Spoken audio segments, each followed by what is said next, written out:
தமிழ் எங்க போக போறான்? இங்கதான் எங்கேயாச்சும் விளையாடிட்டு இருப்பான். அவனை போய் தேடி பாரு.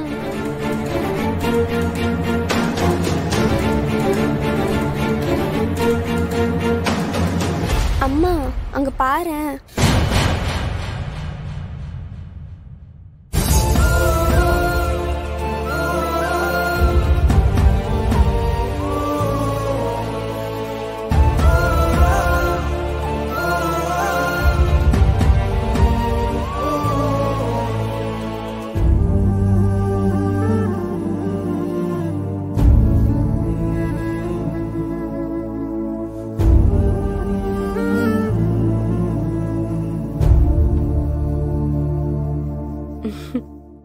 என்னடா இதெல்லாம்? எப்படி இருக்கு இந்த Dress? சூப்பரா இருக்கு உனக்கு.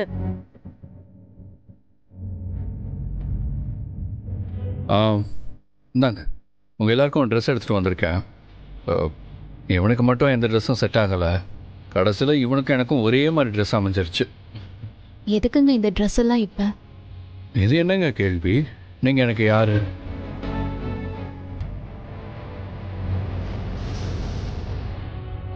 என்னோட அசிஸ்டண்ட் தானே. என் அசிஸ்டண்ட் எனக்கு ஃபேமிலி மாதிரி.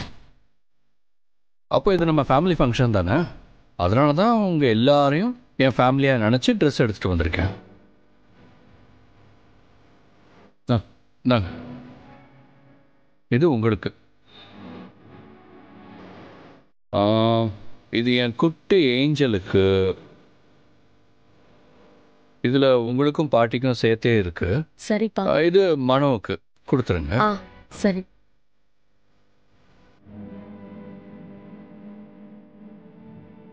காலையில எல்லாரும் இந்த ட்ரெஸ்ஸை தான் கல்யாணத்துக்கு போட்டுக்கிட்டு வரணும். சரிங்களா? சரிங்க, நான் போய் நலங்குக்கு ரெடி ஆகணும். போயிட்டு வரேன்.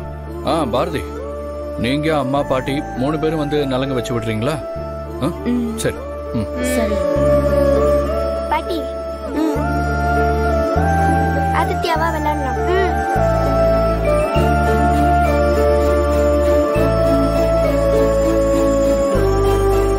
பாரதி, யாராச்சும் பார்க்க போறாங்க, கண்ணத்தோட. இந்த அழுக உனக்கு தேவையா? கட்டின புருஷன் கல்யாணத்துக்கு அவனே வந்து துணிமணி எல்லாம் எடுத்து கொடுத்துட்டு போறான். இந்த கொடுமை வேற எங்கேயாவது நடக்குமா? உண்மையை சொல்லணும்னா அவன் செத்துருவான்னு சொல்லிட்டு நீ இப்படி இருக்க. ஆனா அவனை நினைச்சு நினைச்சு அழுதே செத்துருவ போல இருக்க. Aadhi sir. Hi sir. Welcome welcome. எப்போ வந்தீங்க? இப்பதான் சார் வந்தோம்.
நான் யாருன்னு தெரியாம பேசிக்கிட்டு இருக்கேன்.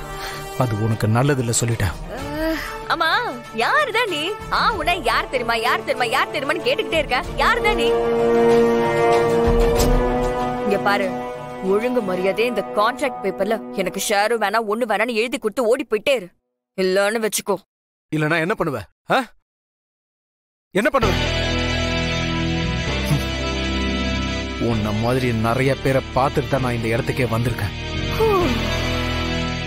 என்ன மாதிரி நீ நிறைய பேர் பார்த்திருக்கலாம். ஆனா என்ன இப்பதானே பாக்குற?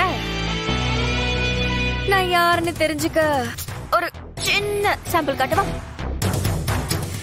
உன் பொண்ணு ஸ்வேதா துபாயில தானே இருக்கா?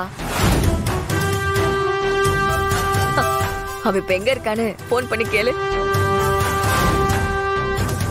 அப்படியே அவ பின்னாடி கருப்பு சட்டை போட்ட ஒருத்தனும் மஞ்சள் கலர் சட்டை போட்ட ஒருத்தனும் இருக்கானு கேளு.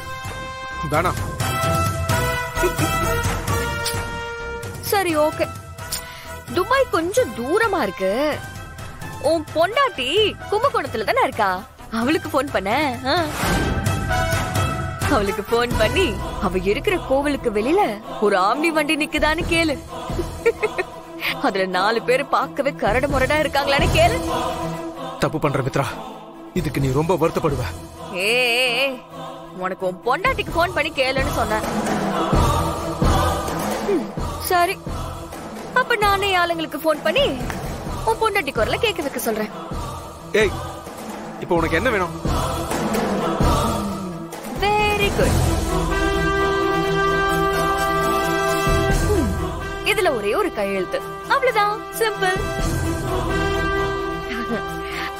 Autograph please.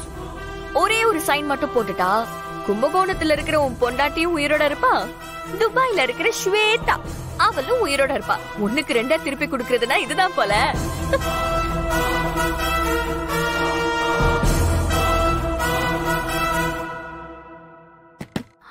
அக்கா அக்கா சொல்லுடி.